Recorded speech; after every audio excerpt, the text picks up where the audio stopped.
powering a connected future for people, enterprises, and things everywhere. The connected future is here. It's in upstate New Hampshire, where a freelance writer works online at home, far from the city. It's in Colombia, where a shop owner sells affordable Wi-Fi and internet access to rural villagers. It's in the Southwest U.S., where a fast casual restaurant chain can analyze data to improve the online experience for their customers. It's in a military base in the Middle East, where service members connect with family and friends half a world away. It's in the Congo, where a mobile network operator extends cell service to customers in hard-to-reach places. It's in India, where healthcare providers in towns and villages take online classes taught by experts from major urban clinics. It's in the air, where travelers work or watch the latest movies and news no matter where they are flying. Making these connections is what Hughes is all about. We are industry leaders in both networking technologies and services, innovating constantly to deliver the global solutions that power a connected future for people, enterprises, and things everywhere. Welcome back to the APSCC webinar series. I'm Christopher Slaughter, your MC for the series. Today, the subject is Indonesia and a market update on what's been happening in Indonesia lately. We're very, very happy today to have Bhakti, PSN, and Telkomsat, three major players in the Indonesian market, joining us today. Stefan Chenard from Euroconsult is leading the discussion. Take it away, Stefan. Thank you very much. Selamat pagi dan selamat tahun baru. From Jakarta and from Paris, France, thank you for joining this APSCC webinar on the theme of the Indonesian satellite communication market. Indonesia has been, for a long time, one of the world's largest markets for satellite communications.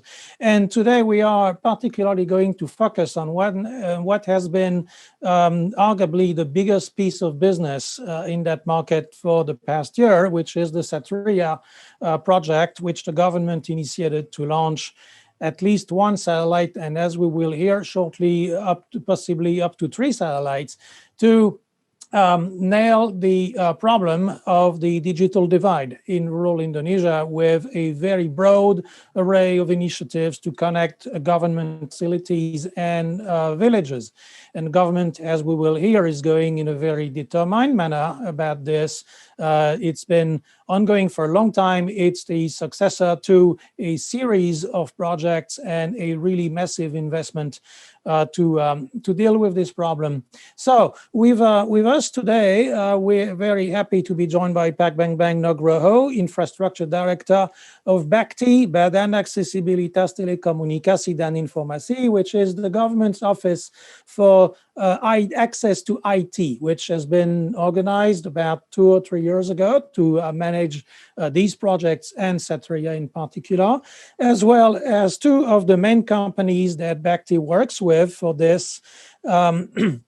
Telkomsat, represented by Anggoro Widjawan, its Chief Technology Officer, and of course part of Telkom, which is in itself Indonesia's largest telecom carrier, and Danny Indra, CDO of Pacific Satellite Nusantara, which is one of the oldest satellite operators in Indonesia, and the prime contractor that is organizing the Satria project.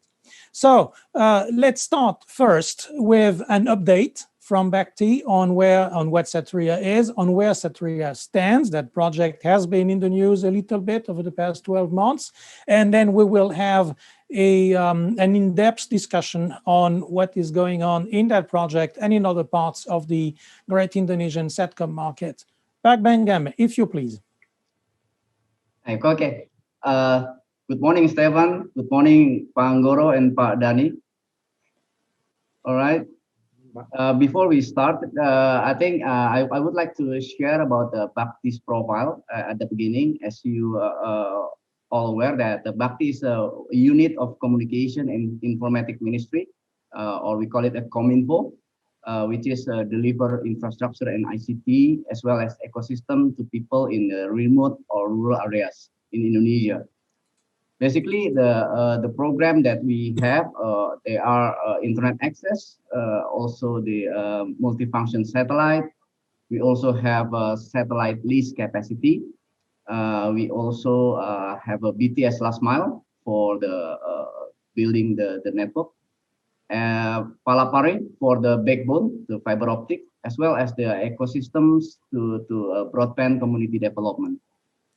Basically, what I would like to share is what is the current situation when we implement the rural or remote areas.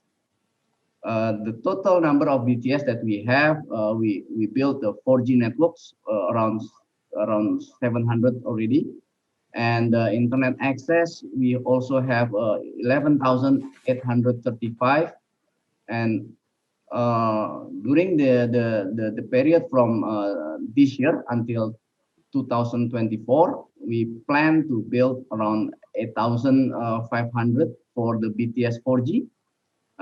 Meanwhile, for the internet access connectivity, we will have around 150,000 nodes. So this is the program that we currently focusing on. So hopefully it will help for the community to get the access internet within their areas.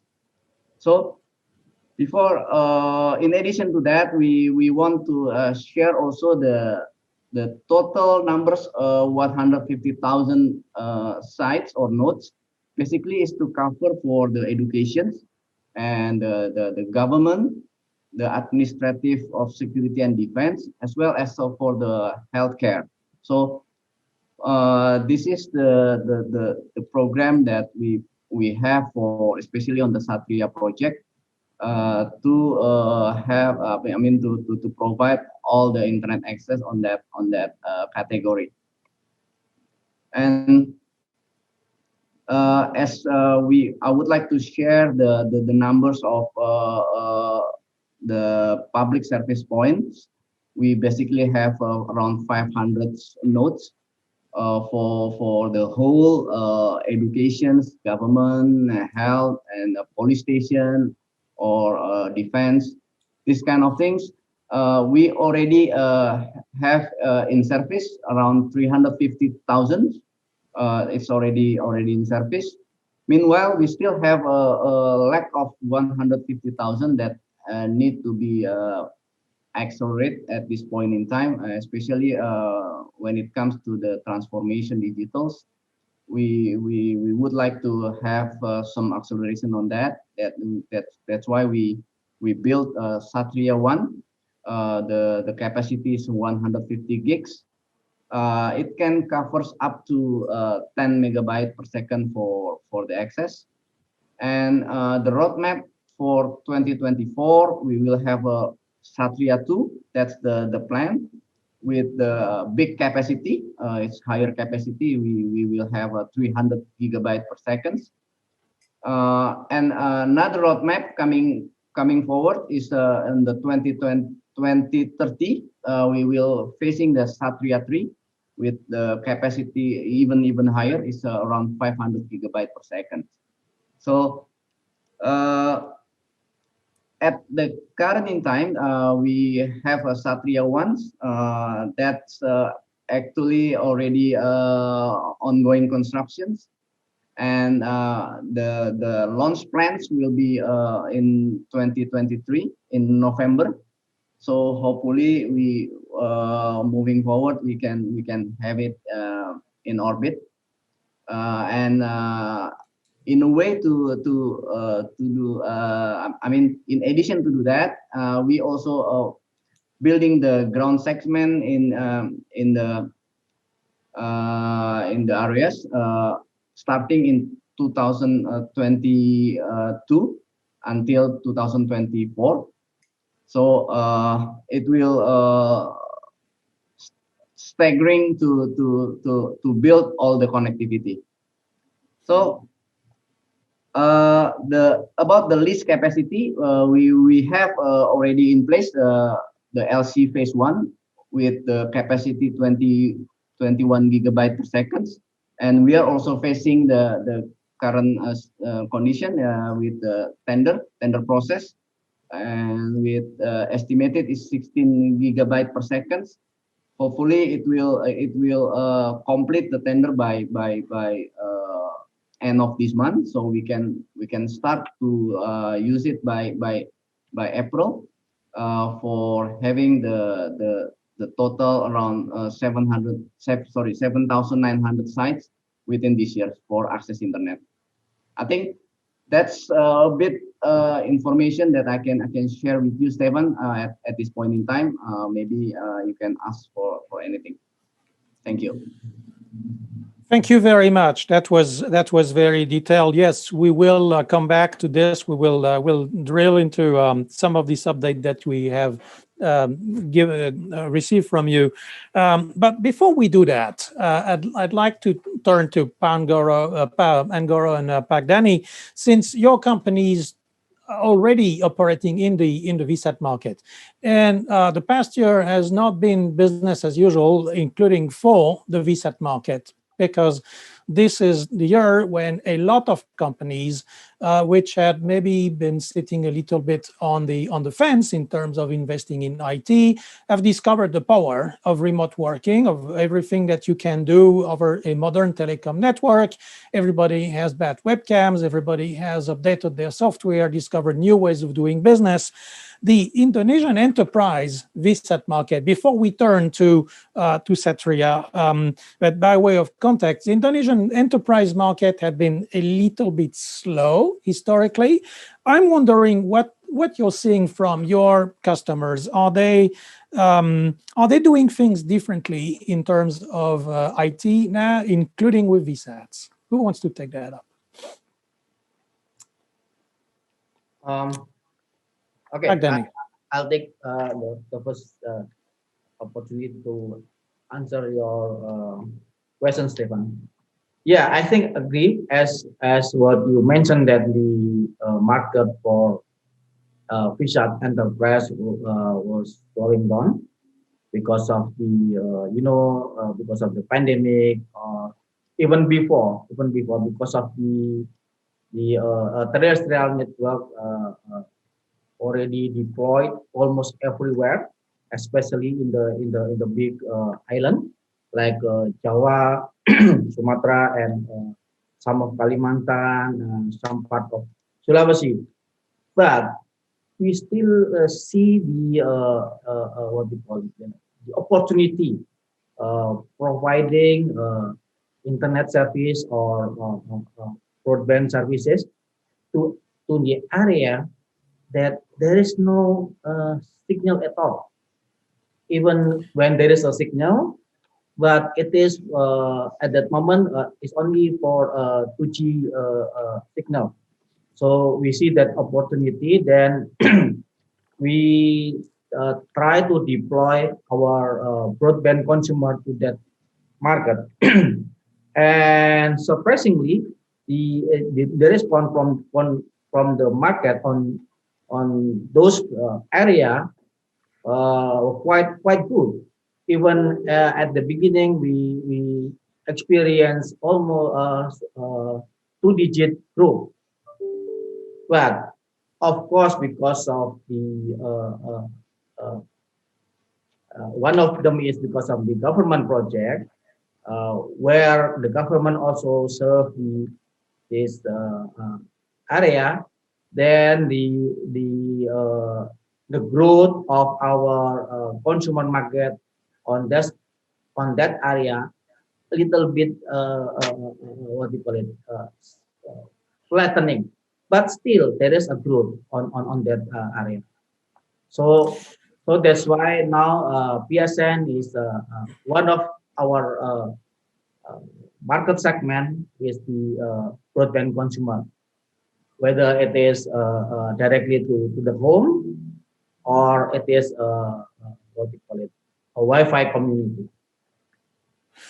Danny, what you're describing is not very different from the market of 2018 or 19. I find that surprising. I would think if there is, first of all, Jakarta in 2019 had been distinguished as the place on earth that had the worst road traffic. I would have expected that a pandemic forcing everybody to stay home or to work from home would be the biggest possible stimulus for improving home internet and consumer VSATs. I mean, if that doesn't sell consumer VSATs, what will? At least in Europe, about 20% of the people are saying they're happy with remote working. They would like to continue remotely working. And it's provided a great deal of impetus for improving rural broadband and ordinary broadband for everybody. There's, and I don't know if it helps selling VSATs in Europe necessarily, but apparently it does not really work for you in Indonesia. And Pak and Goro, do tell us what you're saying from Telkomsat on this account. Thank you, Stefan. I think more or less I agree with Pak Dani, where the situation is challenging because of this pandemic. But the enterprises, they try to adapt because the need of digital communication is getting bigger and bigger because of the pandemic. They have to try to establish connections for their employees and also their businesses, right? But what we see is not directly to the satellite, because most of them using the interface, personal mobile, like a laptop, Wi-Fi, or a mobile phone. So those areas are getting higher in volume. Right, but for the industry itself to communicate in terms of businesses, they are still wait and see. That is the reason why it's not growing quite critically. Is the enterprise market, for instance, are enterprises telling you, since they're still evaluating that's understandable, that maybe in the future they may want to be less centralized and so have more remote offices and so more remote connections? Yes. So, Stefan, we have already seen this one with some of our customers as one of our product in broadband access. The key important part of satellite access in remote areas is affordability. So we need to make sure that this affordability can bring up and enable the small business owners to establish this connection and grow. And we have already seen this using some of the customers that we have, retailers like Alfamart, Indomart. Those are the things that we see growing. And one of the aspect that we see opportunity is the small business owners. So startups where they develop local products, either it is food, beverages, or anything like that, that will grow in the future, not only far future, but in the near future. Because of the pandemic, they need to support their economy. So that is the room where the market can grow. That I think, and the fact that everybody got a lesson in IT. I mean, what we are doing today, a video conference like this, only the president of Indonesia did this before. Right now, everybody has, at least, not everybody, but a lot of people have come into contact with those techniques.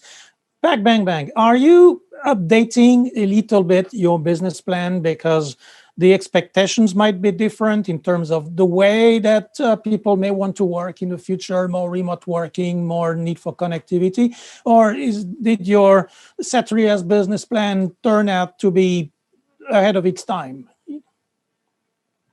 I think, Stephen, the COVID-19 pandemic is, I think, has brought into our exploration program, especially on the transformation digitals.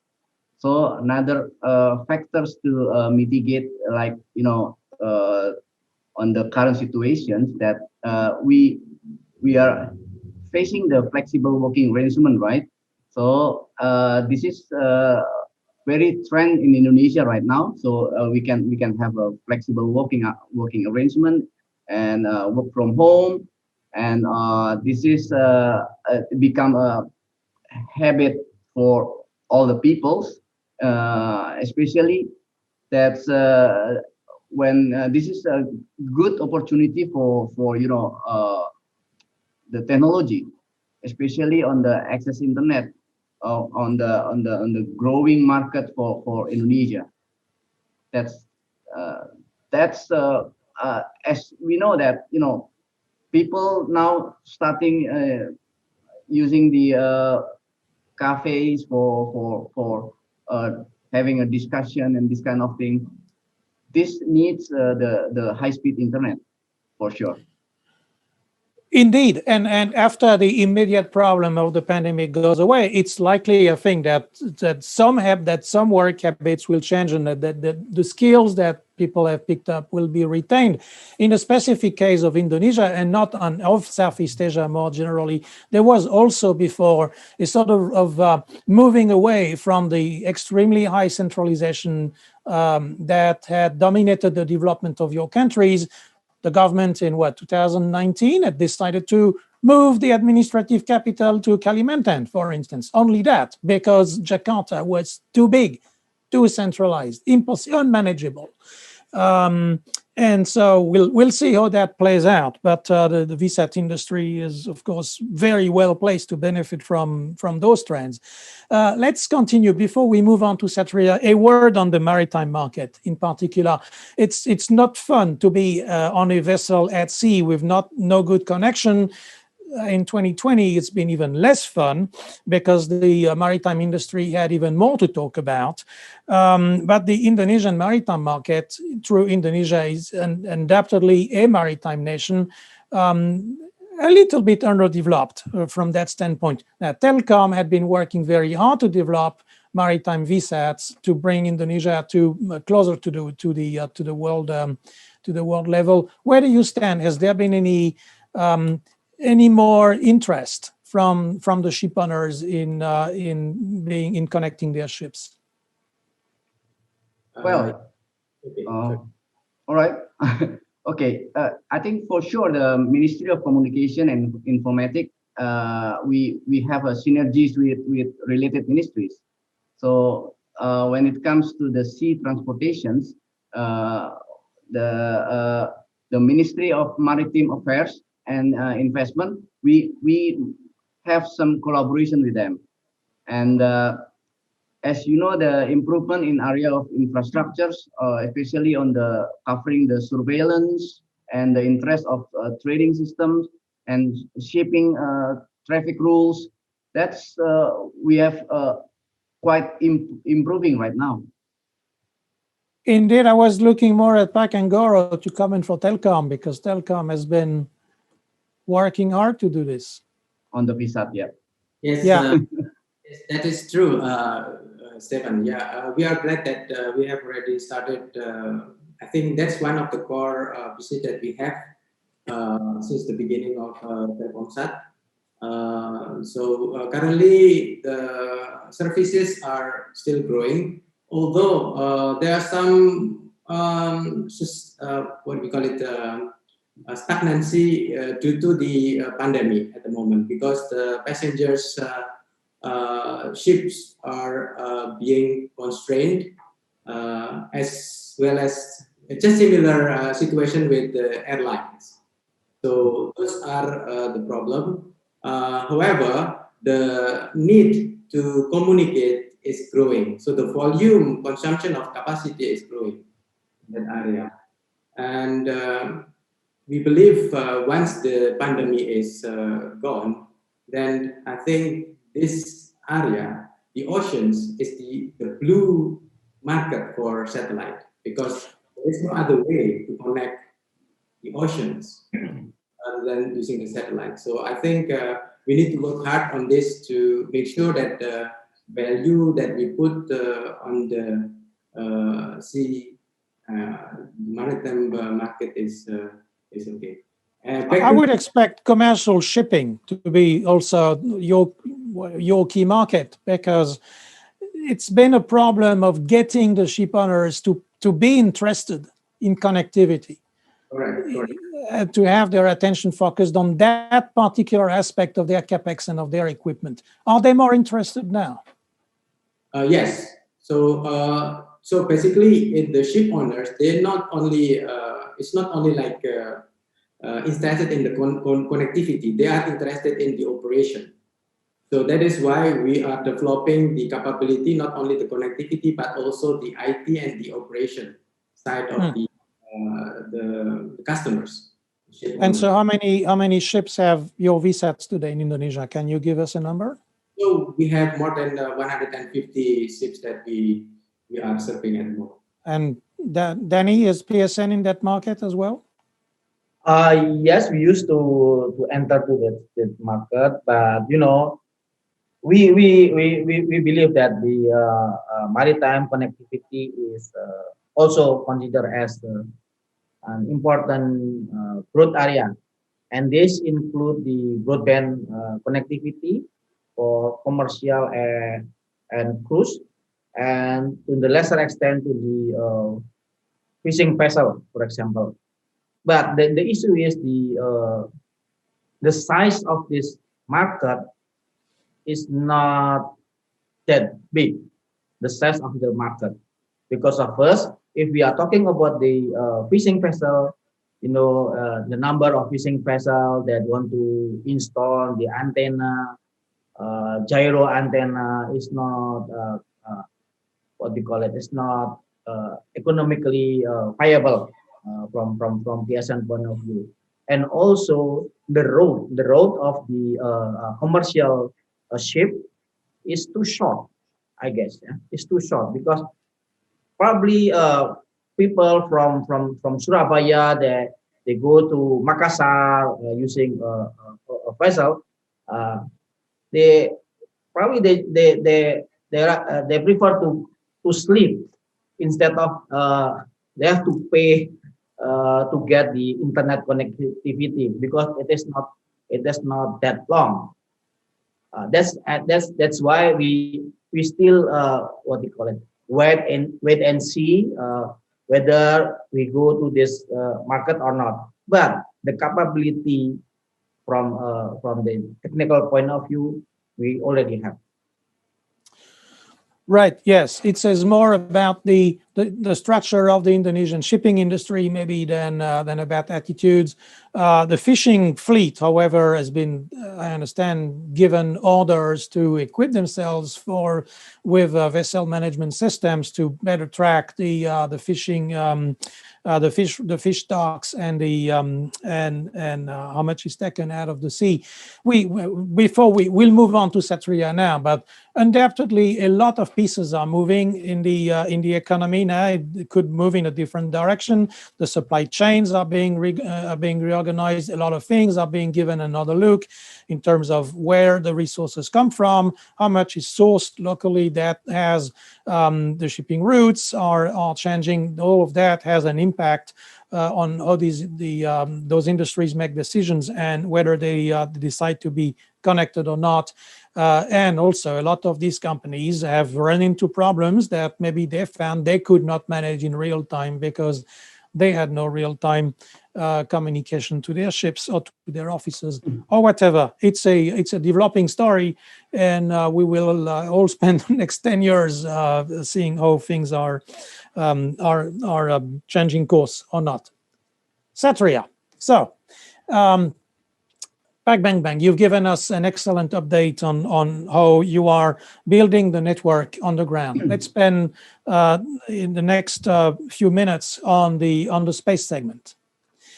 How is that doing? It's been in the news a little bit this year because of a discussion Indonesia had with the International Telecommunication Union on the orbital slot that you plan to use. To summarize, the orbital slot was good until March of 2023. Indonesia asked for a 1-year extension because of problems it all blamed on COVID. The ITU said it wanted more information before they gave you the 1-year extension, and it's been expecting a report.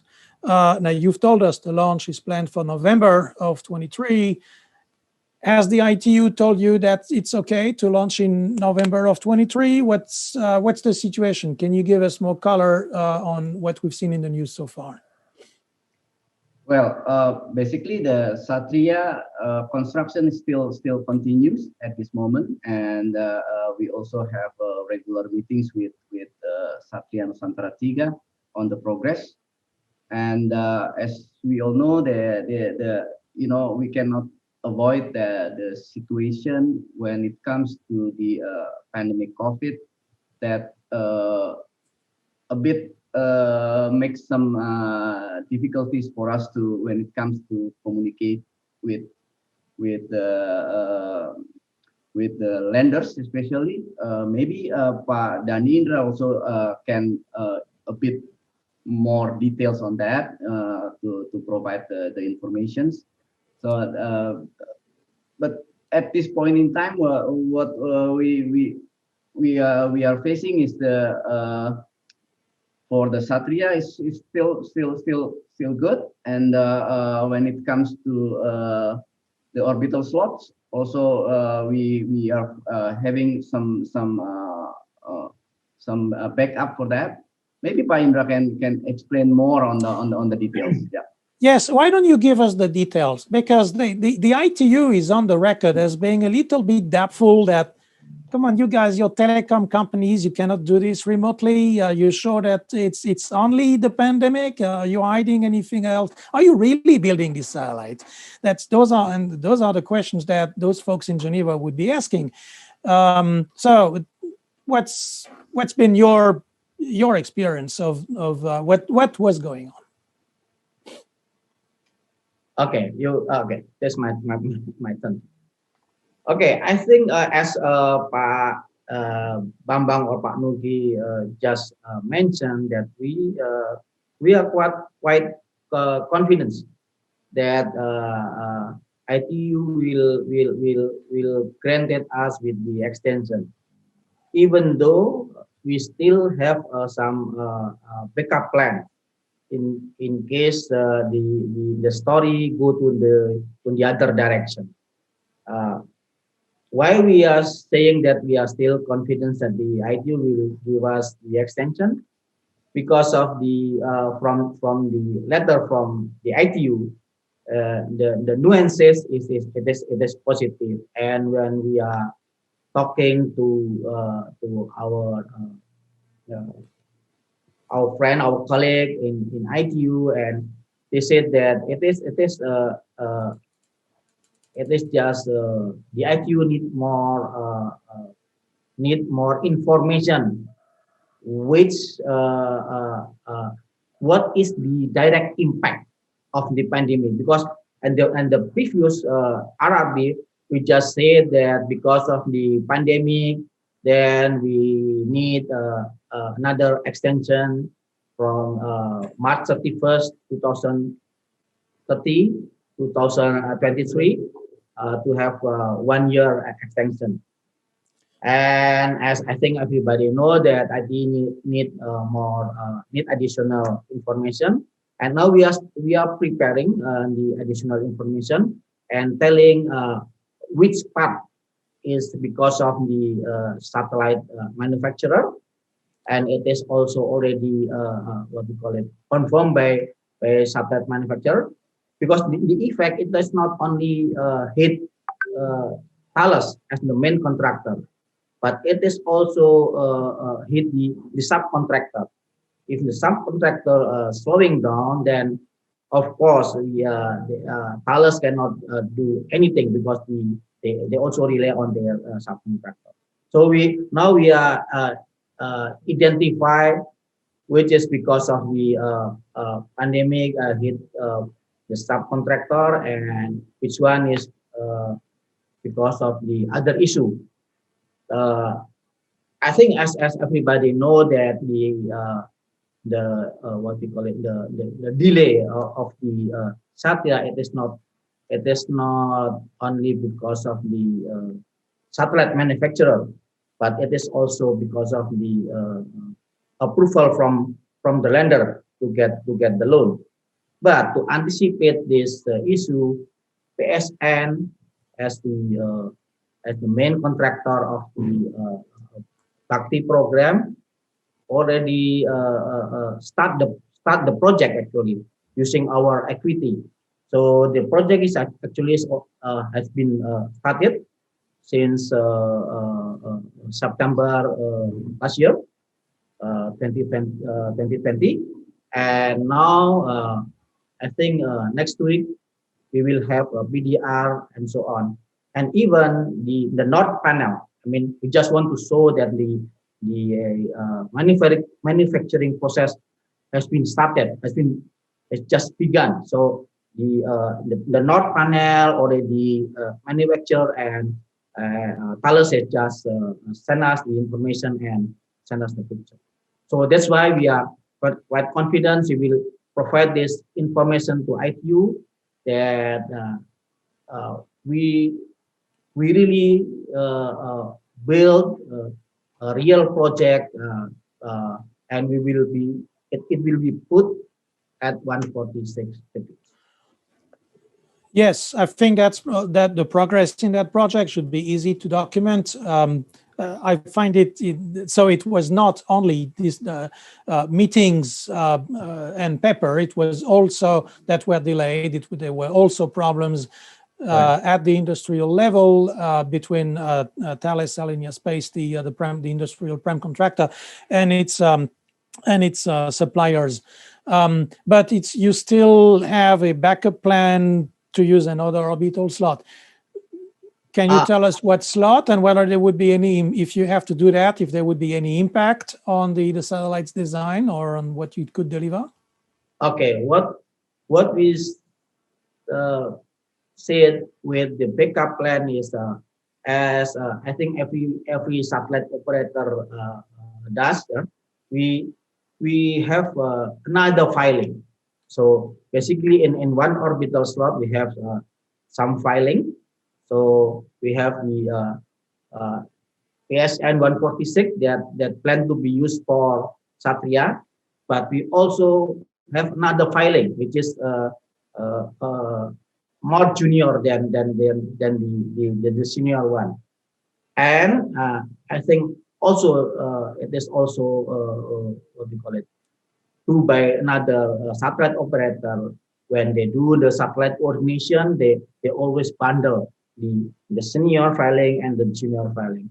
And fortunately, the junior filing has been completed with satellite coordination with the critical network, which is a network less than 4 degrees away from 146. So now we are focusing on how to complete the coordination on the junior filing. And so does it look, if you have to use that other filing, like you can get as much from the satellite, or would you have to tune down the performance a bit? No, it is just replicate the senior filing. It is just the same. That's great news. Okay. And of course, the other satellite operators all want to be nice to Indonesia right now because you're also buying a lot of capacity from them. Just to close on that, the discussions with the lenders, BPI France and the Asian Development Bank, which BPI France provides export credit finance, ADB provides, I guess, project finance. Is that done? Is the paperwork signed?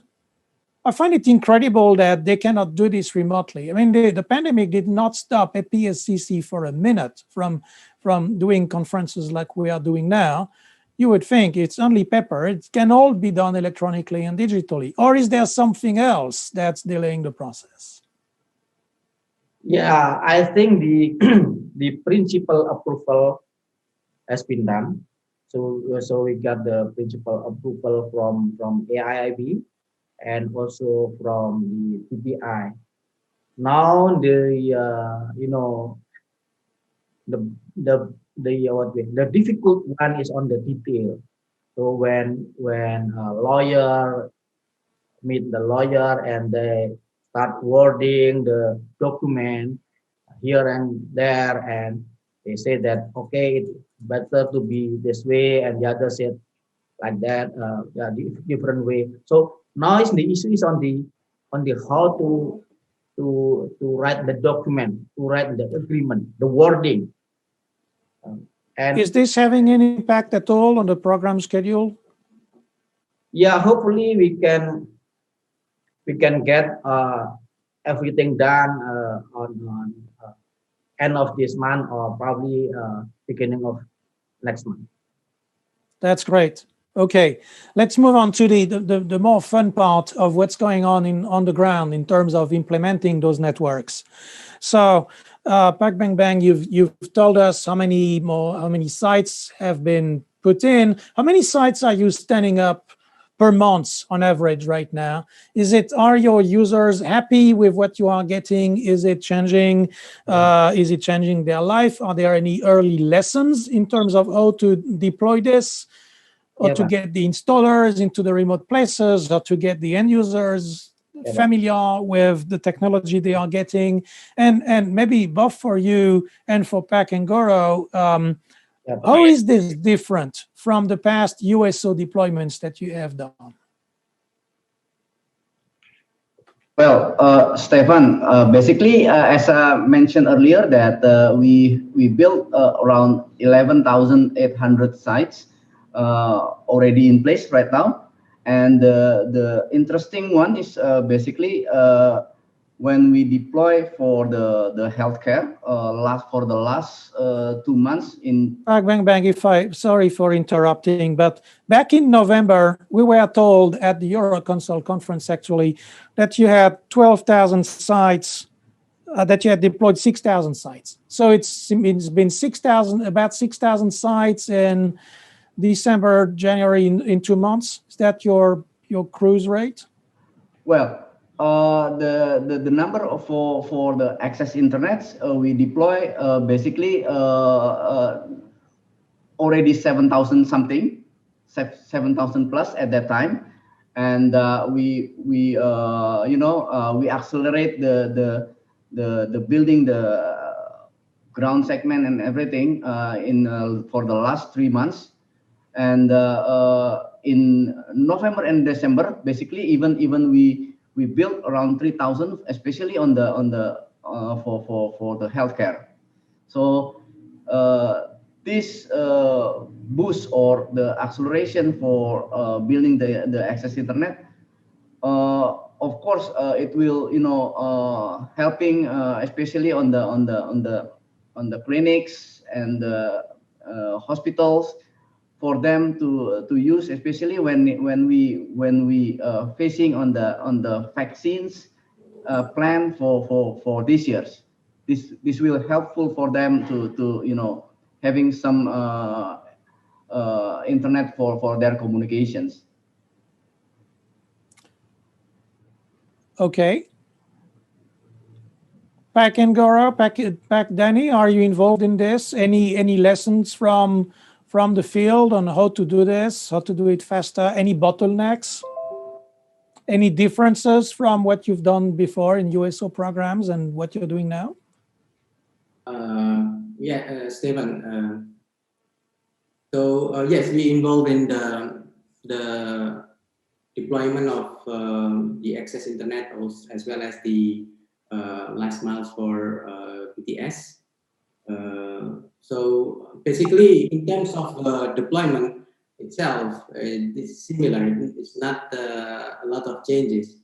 But the difference is previously, normally everything is being contracted to satellite operator, including the space segment as well as the ground segment. This part now is two different sides. We, in terms of the capacity, we involved in the LC1 last time, and then we manage that, and then it's separately for the deployment. We do similar things as we have already done previously. Basically, it helps in the positive side, in the the benefit is that we focus on those sides. So if it is dealing with the capacity, we focus on the capacity, and then for the delivery, we improve our, we focus on the delivery of the connectivity. One side that find us challenges is that when we settle everything, sometimes the requirement between the BTS and also the access internet, it depends on the real activity when it is being deployed. The traffic, real traffic is different. And then the sizing from the capacity side was initially already fixed. So those kind of things that becoming a challenge at this moment. And with this hindsight, on average, your sizing turns out to be too small or too big? Well, I think for the LC1, we are in moderate, look. Usually, when you give a communication tool to people, they at first they say, "I don't really need this." Then 2 years later, they are hooked and they use it even more than had been planned, right? In this case, well, Satria comes in November 23, so it's not really in service before at least about 2 years, more than nearly 3 years. You'll need capacity until then. So Bharti is buying another round of lease capacity, as you have told us. Maybe you can give us a few words on that process, how much capacity you are looking for, what the timetable is. You recently down selected no less than 22 potential resellers. That's the Indonesian satellite industry for you, potential resellers, but they're qualified to bid. And then the satellite industry will be eagerly waiting for your orders. PSN, you lost the satellite. It's been a lot has been going on. You lost the satellite back in April when Palapa N1. Unfortunately, the launch failed. So it's too late now for a replacement, maybe to contribute to this interim capacity that you need for the VSATs that are being stood up today at an accelerated pace, as we heard. But Pagdani, maybe you can give us an update on what PSN plans to do now to replace, or maybe not, Palapa N1. So first the interim capacity tender, and then N1R. Who wants to start? Okay, I think the launch failure, it is not good for everyone, right?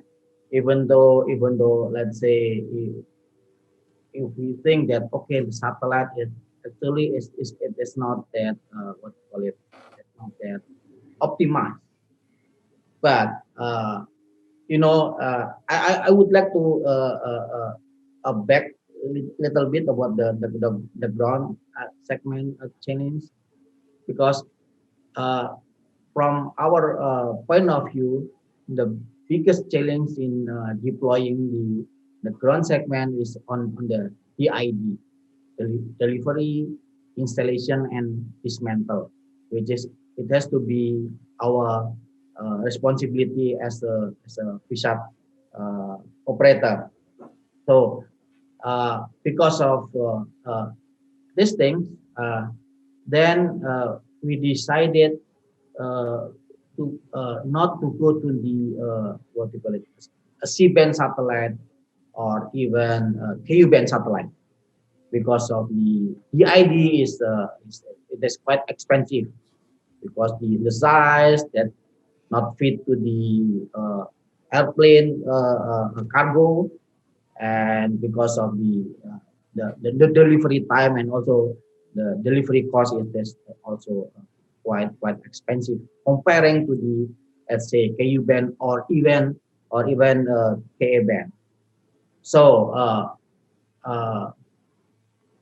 PSN strategy now is the focus on the KA band, because if you know, we already start to have Bharti with Satria program, which is KA band satellite, and now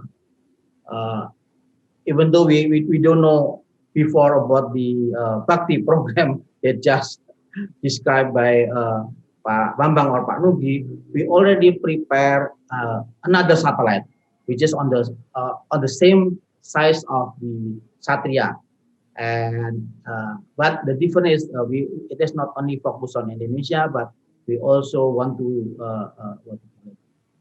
serve the surrounding country. Yes, but have you contracted this one yet? We are not yet, but we are now in the in the serious discussion on finalizing the contract. To be very frank, we are in the something like a contract negotiation. We discussing the scope of work and also the exhibit. So Okay. this is our plan. Okay, and no bottleneck on the capacity. Pak Bang Bang, how much capacity are you looking for now, and what can we expect on that tender? Well, for the interim capacity, you mean, right? Yes. Well, the demand at this moment is we would like to have 16 gigs for our access internet, but I believe I think there are numbers to cover the demand at this moment, and with unfortunate we, as you know, the Palapa N1 is got failed, so basically they are part of the our plan to use it, but I know that at this moment the orbital slot already took over by Telkomsat. I hope that the Telkomsat Pak Anggoro can explain more on when it will be available, and then we can use it for our program. Pak Anggoro. Thank you, Pak Nugi. Yes, I think first of all, yes, it is very unfortunate, and then the invaders very sad things happen to the industry, not only for the satellite operator, as a community. And for that, actually, yes, early this month, it's been announced that Telkomsat has acquired the right of this orbital dot 113 East.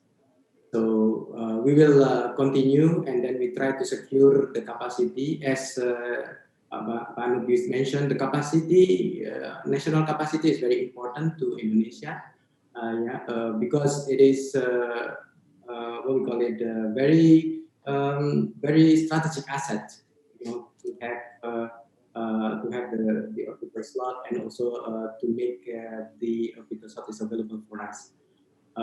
So we hope that we will be able to fulfill all the programs, because it's still a long way to go by the end of 24. So now you're shopping for 16 Gbps. This will cover your entire interim VSAT deployment? Yes, for access internet at this moment we need 16 gigs, and okay. We are working on the tender right now, so hopefully we can get it all. Okay, and Telkom, you were appointed to find this capacity, right? Did I understand that correctly?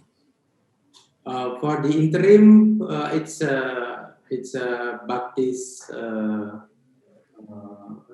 role. I mean, this is the program from Bakti to decide who are going to take this. So it's under the process, and Telkom certainly is fully support with all the capacity available in our hand. Right. Yes, because you have your own rural programs. PSN has its own commercial consumer internet, consumer VSAT service, right, Danny? Maybe you can, how many subscribers do you have today? Can you give us an update on that? Yeah. Totally, we have almost 5,000 sites. 5,000. Telkom, of course, has its own cellular and cellular activity, cellular network, and its own commercial VSAT service, which is maybe more on the enterprise side.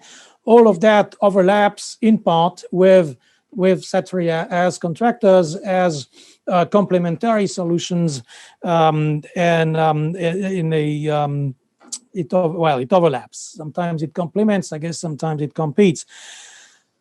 In this respect, Telkomsel cellular subsidiary and Indonesia's biggest cellular operator, right, had some announcements last year. It said it would expand its 4G network nationwide, meaning absolutely everywhere, including to what in Indonesia is called the 3T locations, which are the most difficult, the most remote locations, the little villages lost in the remote islands. And Telkomsel showcased one deployment of a relocatable BTS, which they call the combat BTS, which says, I guess, what it means to say, in a tiny village which has become famous now in the telecom industry called Voloklibang.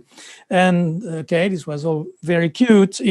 I'm wondering if it was a corporate investment or if this was on USO money, how it fits with what Satria plans to do. I could also not fail to notice in the Telkomsel announcements that there was no mention of a satellite connectivity to remote tiny Voloklibang, that in this case, it was an IP-based radio link, which had been cleverly engineered so that you did not need to put a VSAT, because the backhaul technology is evolving at the same time. Now you can do things with purely radio links that maybe would have required a VSAT 5 or 10 years ago.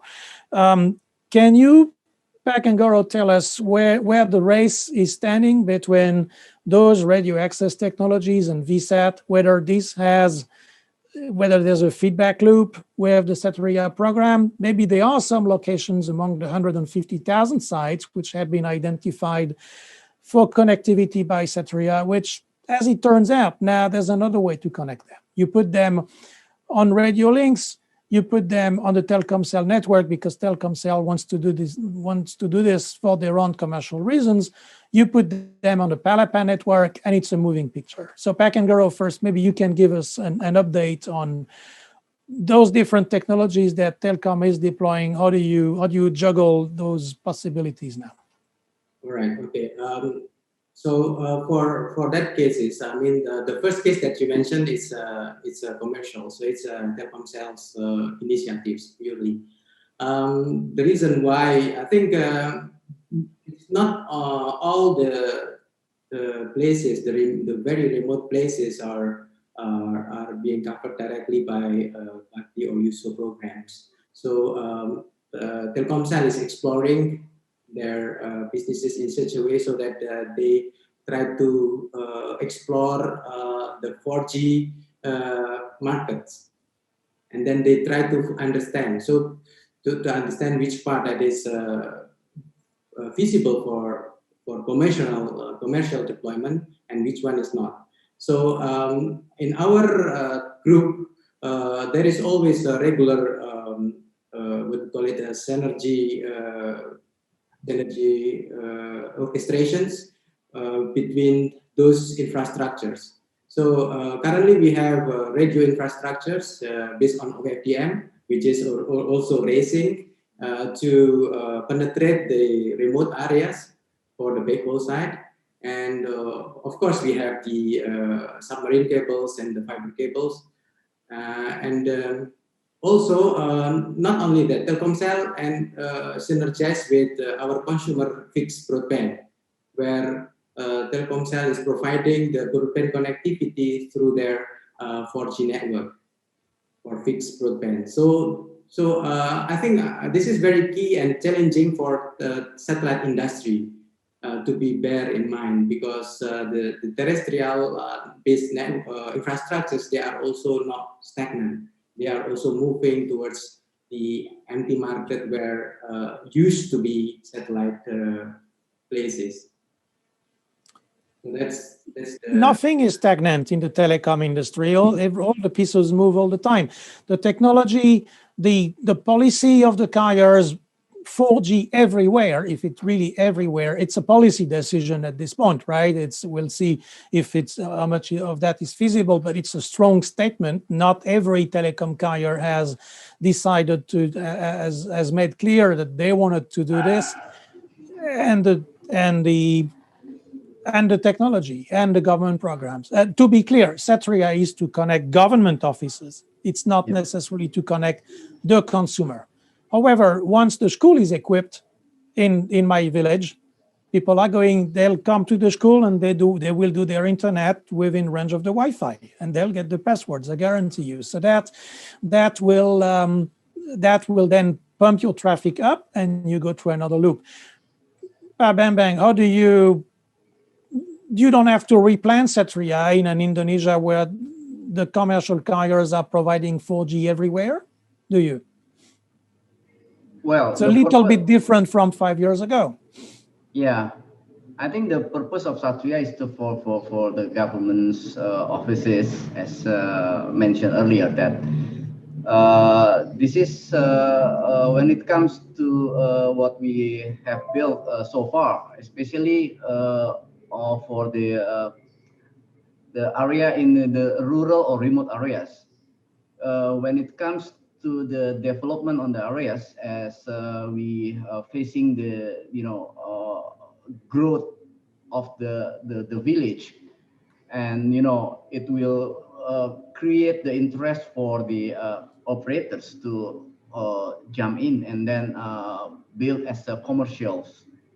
So as we have built quite large of 4G right now, as just to give you some ideas, that before 2018 the numbers is only 49 sites, the 4G network that built by the Baptist, but now we already having 1679 already 4Gs. And then maybe we'll close with that, because I think our satellite manufacturing friends must be licking their chops. Satria 2 and 3. That's maybe you'll want to launch Satria 1 before you really push the button on 2 more satellites. But do you plan to structure those 2 satellite projects the way you structured Satria 1, or would you go about this a little bit differently in terms of how they are procured, funded, how the industry is organized to deliver them? Would they would be bigger? Would it be essentially to deliver more of the same, or would there be anything different with 2 and 3? And also, if 2 comes in 2024, you actually have to push on the button fairly soon, because that's right after Satria 1. Correct. So basically, we are still open on that one, and we can use a PPP scheme as we have in the Satria 1 right now. But for so the Satria 2 and 3 can be the same things, but it's still open when it comes to using the interim capacity models for that. It's depend on the situation at that point in time. But what we are plan to do is basically on the next year, on the 2022, we start to working on the Satria 2. You have the orbital slots already for this, given that the backup for Satria 1 we heard is a junior slot. The more you put, the more difficult to coordinate, right? Correct. At this moment, not yet, but we are working on that. Very good. There is a lot going on. We could have a webinar in Indonesia every 6 months. It's a developing story. When we air this, there will be a facility for our viewers, I understand, to put some questions. So we will see how much more information we get out of you. But for now, I have to thank you very much for being with us today, and for the all this action that we heard about. We will certainly be watching the news for the interim capacity and the deal with the ITU and anything else that might be coming out of Voloclibang and the rest of Indonesia. Gentlemen, thank you very much again for your participation, and good day. So, terima kasih, everyone. Thank you very much. I'm not even going to try as much Bahasa as Stefan was able to do at the beginning. But thank you very much, Stefan, for moderating that session. Thank you very much, Pak Bambang. Really appreciate it, Pak Dani Indra. And thank you again, Pak Anggoro from Telkomsat. Telkomsat, interestingly enough, is the newest member of APSCC. So we very much appreciate their participating in the webinar and for joining the association. And if you or your company would be interested in joining APSCC, please check the membership page at apscc.or.kr. We'd be delighted to have you as a member of our fine association. We look forward to seeing you next week when the next webinar will be on the maritime segment. And we look forward to having you join us again then.